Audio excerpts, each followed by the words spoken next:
Are you a he for she? On April 9th, 2020, the IoT Day, Sudha Jamte and I will host a 4 hours live streaming event. We will dedicate that event to those women that was nominated by you for their work in IoT, IT, and AI. Thanks for being that awesome guy. My name is Roxy Stimson, Vice President and Chief Technology Officer at IoT Labs. Internet of Things makes our cars driverless, our homes connected, our cities smart, and factories run seamlessly. Artificial intelligence combined with IoT data is where the business value is created. Imagine yourself in the driverless world. Hi, I'm Sudha Jamte. I teach IoT and autonomous vehicle business at Stanford Continuing Studies. I enjoy mentoring business leaders of all backgrounds and all industries to build mobility infrastructure and business transformation to get us ready for autonomous vehicles. I hope to see you there. Thank you.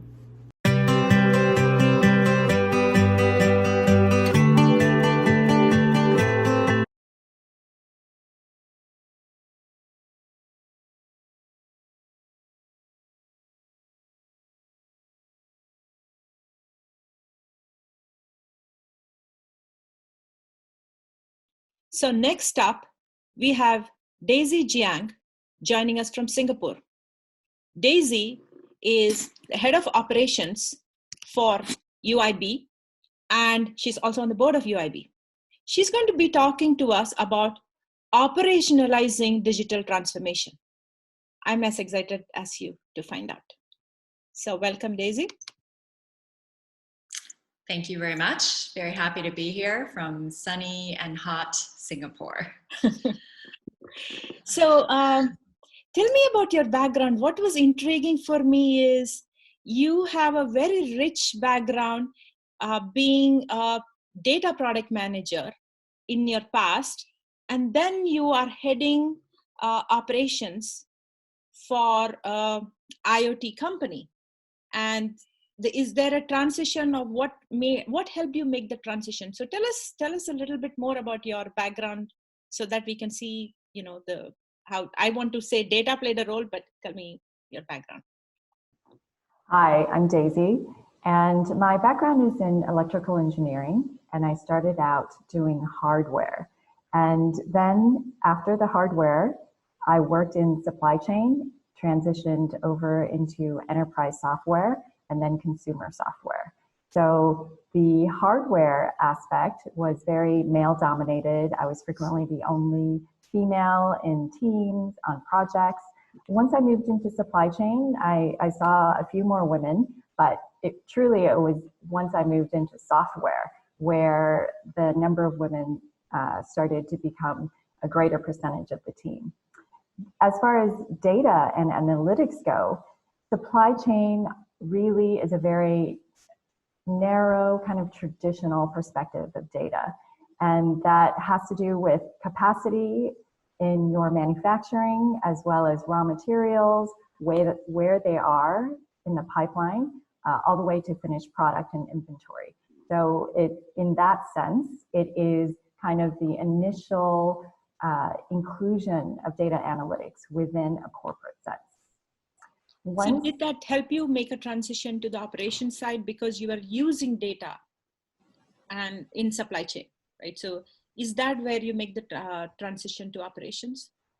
Actually, no. The transition to operations only occurred once I moved here to Singapore, which was at the beginning of the year. But I feel like all of my experience working, whether in engineering, working in product marketing, product management, project management, has helped to prepare me for the role in operations. Because really, I'm looking at the entirety of the company, looking at systems and processes, where we can improve, where we can be more efficient, and knowing all the individual bits and pieces of how the functions within the organization come together and what data I need to be able to judge its efficiency and where we can improve. that has all sort of come together based on the various different roles that I've had. So I feel very lucky in that my past experience has been very relevant for my current role. So we're going to have to bring you back for a discussion another day, because you've been a data product manager at Yahoo. And then if you've gone through the transition of what is a TPM, project manager, and now you move to operations, it's very fascinating. So you'll be able to say the delineation of the different roles and titles. But I want to, I want to spend time on teaching people who are listening here about how do you manage operations in a very data-centric way. That is what fascinated me when I first started talking with you. And my personal background is I came from being an engineer to a product manager, always in software. And then at some point, I found myself using data. I was constantly using data, and I ended up creating an analytics function to support social commerce where I was a PM. And then that kind of got me into analytics and business insights. So I look at growth in a software setting, like the typical Silicon Valley use data for growth setting is how I'm thinking of operations. But you're doing real operations because you're delivering IoT solution to clients. So walk us through what are the different stakeholders or what processes you're managing. Give us a view of what is involved in operations in IoT, and then maybe you can get to giving us the lowdown on how you do that with data. Sure. So within an organization, I had always been familiar with the product and product development side. And while I worked with sales and I worked with marketing, I almost never worked with finance. We, reported our plans and our product strategies up the chain. But now I'm looking at it from a slightly different perspective. I'm looking across all those functions, ensuring that from the very beginning, the marketing plans and our lead gen activities actually leads to the kind of highly qualified contacts that can result in proposals and deals and sales, and that all of the sales are booked properly, that the accounting is done in a consistent way, and to communicate the information across our distributed team. We're a very distributed organization. We have functions across the region in Asia, and even people in the US as well as in Europe. So, it is very important that we use data in order to both assess the health of our organization, the efficiency of how our processes are, and if we run into an issue, then we can quickly pinpoint that and be able to fix those issues, and then be able to communicate and report the information so that everybody is on the same page and can operate with the same set of assumptions. So when you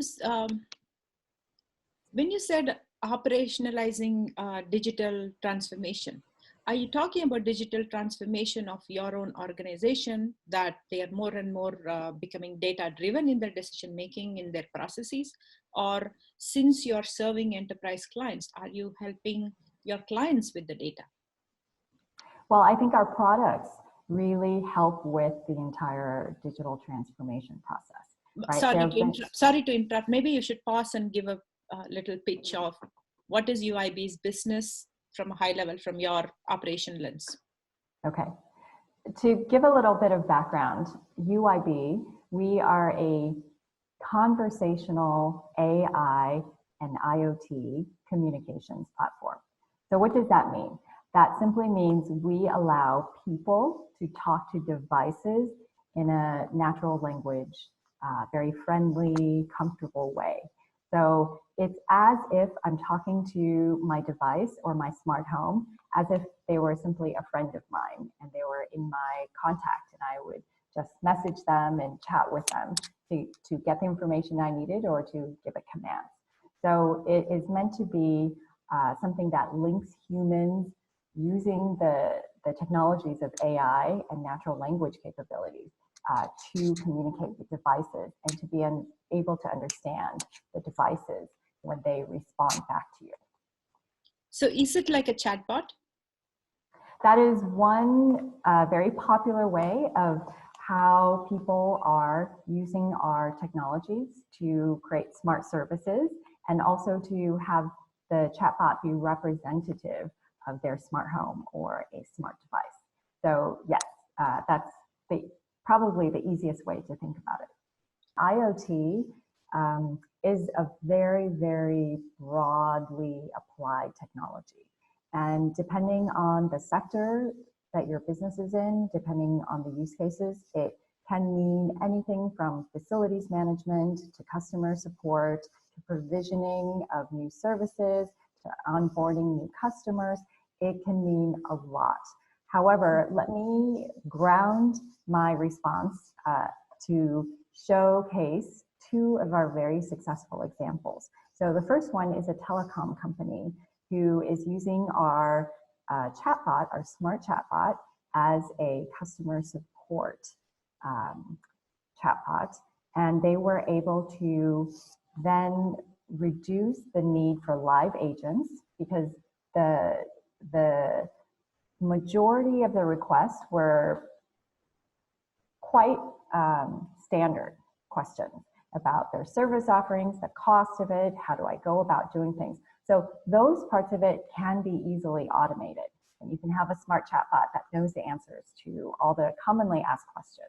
Where we come in and we're different than a typical chatbot is we can interpret what the customer is asking. They can use natural language. They don't have to use a very structured set of commands. And if your question falls outside of those very specific commands, then the chatbot doesn't know what you're asking. So we let the user ask in any way, in the way that they would naturally be speaking with a human. So it gives it a very easy and acceptable interface. That case study is actually in my AIX book about the telecom, big telecom provider using chatbot for customer service. And AIX was the design, how they created the interface to communicate with their customers for the AI, in this case, the chatbot, to talk to the customers. Let me explain a second example that is also very interesting. We worked with a big consumer appliance and machinery. Actually, their product set is quite broad. And they have a smart facilities in their campus here in Singapore, one that is fully implemented with sensors across all different aspects, whether it's for their facilities management, whether it's for their parking lot and security, whether it's for energy usage, and whether it's for judging the crowdedness and the flow of traffic and people. When I say traffic, I mean the flow of people throughout different areas within their building. So they implemented an assistant that had a chatbot to all of the employees within that campus. So they could simply chat with the assistant and ask, what's for lunch in the cafeteria today? So they could decide whether or not to stay in or go out for lunch. They could say, is the gym crowded? Or, is the treadmill being used? And be able to know whether or not there was capacity in the gym so that they could work out then, or they could decide to go at a later time. So this was really useful. However, the chatbot was also able to know when to hand it over into an internal facilities management group when there was a very open-ended situation where, let's say, there was some water on the floor and the employee took a photo of the water saying, this puddle should not be here, it's a safety hazard. And so when the chatbot was not able to answer the question by itself, it would pass it over into an internal facilities management group. They already had their own WhatsApp chat to coordinate between team members, and they were able to look at the photo because the chatbot knew to send the information to that group, and somebody there could say, oh, I know where that is, and no, that should not be there. We'll be right on top of that, or we'll send the cleaning crew to mop that up right away. And so they could simply respond to that WhatsApp message, and that would go directly back to the person who had sent the photo in the first place. So it really like, so both sides. So did you have to decide what these use cases were potentially with the customer, or this was like non-deterministic conditions? The chatbot hits a situation where it doesn't have an answer in its knowledge base and it directs to a human.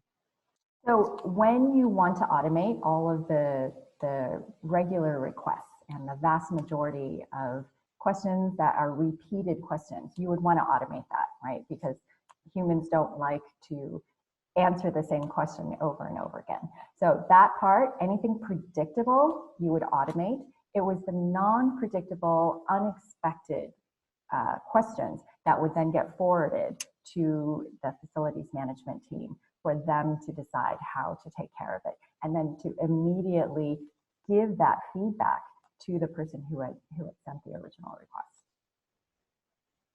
So this particular company is very advanced in their usage of connected devices within their campus. And so those implementations of the hardware was already planned for and done by the company. So it was a matter of, how do I then utilize all the data coming in from all the different sensors? What kinds of layers of management and automation do I put on top of that? And that's when they brought UIB into the picture, so that we could have that friendly interface and provide the benefits of the service to all of the employees without creating a new software system or creating a new app that then the employees had to be trained on. And then you have to do the change management to ensure adoption. This was so easy because we are so used to chatting on a messaging platform, and everybody, has their favorite. But in Asia, WhatsApp is huge, especially in Southeast Asia. It's the biggest messaging platform. In China, there's WeChat. In Japan, there's Line. That also applies to Taiwan. So, there's a handful of them that dominate. But in Southeast Asia, in particular, WhatsApp is huge. So this company used WhatsApp, and the employees just simply added this assistant as a contact in their phone, and they could ask it questions, just like you ask your coworker who maybe used to be near the cafeteria, hey, what's for lunch there? But now you can ask the assistant, and they're all knowing, and they never get sick of answering your questions. Will this product beneficial to a sales team versus financial team versus the graphic design team in the company, so that they can all work together, collaborate, and share those data so that they can bring profit to the company? So the usage of our product and our conversational platform can be thought of as applying to different use cases within the different roles within the corporation, right? You mentioned, like sales and finance and the customer care team and maybe the technical or the product team. And so some of our biggest use cases right now happen to be within customer care as well as in facilities management. And these are cases that we've done and have kind of the endpoints built out. And it's a matter of collecting the types of questions that you want to train the smart chatbot to be able to understand and to be able to respond. So to the extent that, all AI is about what data you feed it, and the broader your data set, the deeper your data set, then the better result that you're going to have. But really, it's a matter of creating these libraries of intents. So what I mean by an intent is like a particular type of command that you may want the chatbot to be able to respond to. And then to create some examples of the different ways that this question can be asked. And as the AI becomes more highly trained and more highly attuned to this, then it can handle more and more cases. And so it's really scoping out what do you want your chatbot to be able to do, give it all the circumstances, all of the questions, and to create a base set, and we can jumpstart that process. When it comes to each of these different use cases, we have a base set of very common questions and answers that are provided. However, every company's processes internally could be slightly different. You might go to A and then B, some company might go to B and then C. And so those specifics would need to be, that data would need to be available to help train the chatbot on how to handle the situation. So, as a IoT company and an AI company, I think data is a very big aspect of both what we do and how we run our company internally, but also we are one of the ways that our clients can do their own digital transformation. So how do they become a more data-driven company? And also to that next level of how do they utilize data to maximum business value beyond just being data-driven. So, and I think these are three separate areas. The first area is internally. We try to utilize our distributed functions across the region in a way that's useful, because we have people who work in different time zones, and when we are reviewing proposals or need to get some technical expertise, we need to structure our day so that we take advantage of the time zones. And with our, as a small startup, we're improving our data gathering and our reporting capabilities. That is always, it always feels like that's the last to be considered. Hopefully, now that I've joined the company from an operational perspective and have a background in data, we can help to raise the profile of being able to track and monitor things, and then be able to do reporting and analysis to ensure that we are getting that kind of synergy between the departments, and that our sales pipeline over time becomes more effective. Right now, as many companies, when they initially commercialize their products, they are in the process of refining. And so we start out with a rather broad top of the funnel, and the pipeline is longer than we would like, obviously. And part of that reason is because we're working with enterprise clients, and enterprise sales cycles just typically take quite a bit longer. However, what we're trying to do is also to, in parallel, work with reseller partners who can then work with the smaller companies, the SMEs, to do the smaller implementations and get those done faster, so that we concentrate on the big strategic accounts and our reseller partners work on the many, many little use cases that they can implement and extend and scale the speed at which our solutions go into the market. So that's internally. So externally, having conversational AI is a great way for companies to get a lot of data, right? Because the very nature of connected devices, meaning that they're constantly communicating with either their home base, their management interface, or their application, and then humans adding to that. And so take, for example, a smart home. With each additional device that you add in, it could be a different manufacturer, it could be a different function. You might start off with lights, but then you want to add a smart robot vacuum cleaner. You might get your AC and your heating system to be integrated into a climate-controlled environment. And so these are all different types of devices with different usages. And so the communication and coordination all of a sudden becomes very, very complicated.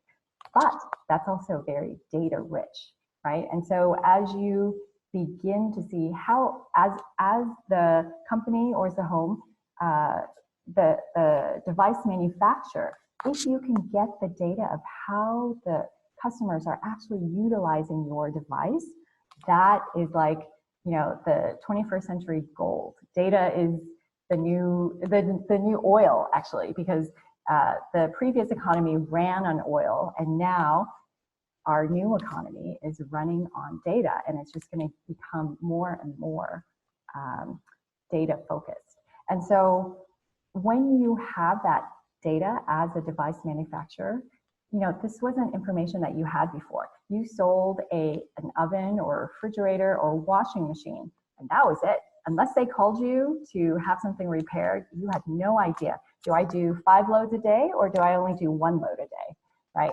You don't know that. You don't know what are the preferred modes of an oven that your users like to use. You don't know, you know, whether the refrigerator is running efficiently or not. So you were flying blind, but now you can have that data if it's connected, and if you work with the right partnerships. If you work within a Google Home or an Amazon Alexa, you can instantly be connected into a smart speaker setup.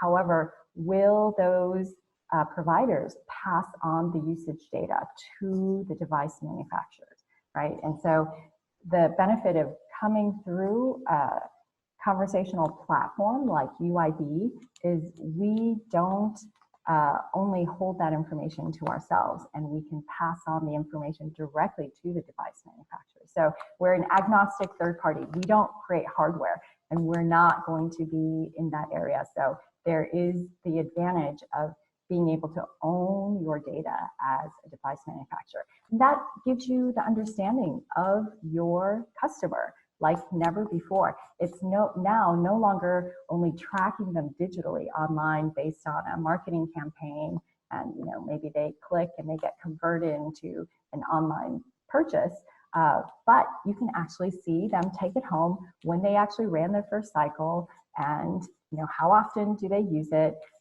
Do they try to do things that they're not supposed to do? And why is that? And so all of a sudden you have this 360-degree view of your users. And as a hardware manufacturer, that is incredibly valuable. And it allows you to understand your customers in a way that you've never had the opportunity before. So I think the moral of the story is that, you know, technology changes are constant. They're never going to stop. And to each of us who wants to, you know, either ride this wave or stay in front of the wave, I think the key is really that you have to be open to doing something in a different way. And to the extent that you can minimize the people changes, I think it will help the technology changes be more successful, because people like comfort and they like to do what they already know. And when technology comes, it forces them to change. And so it creates anxiety, it creates a refusal to adopt new ways.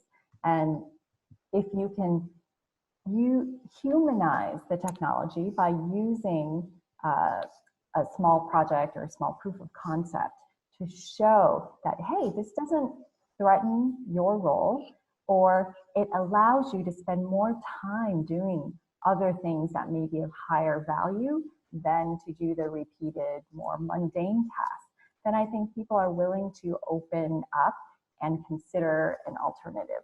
So to the extent that you bring this message in of how we can improve the way people work, but in a very non-threatening way, that is how you can try to slowly infuse the change throughout your group and hopefully your larger organization.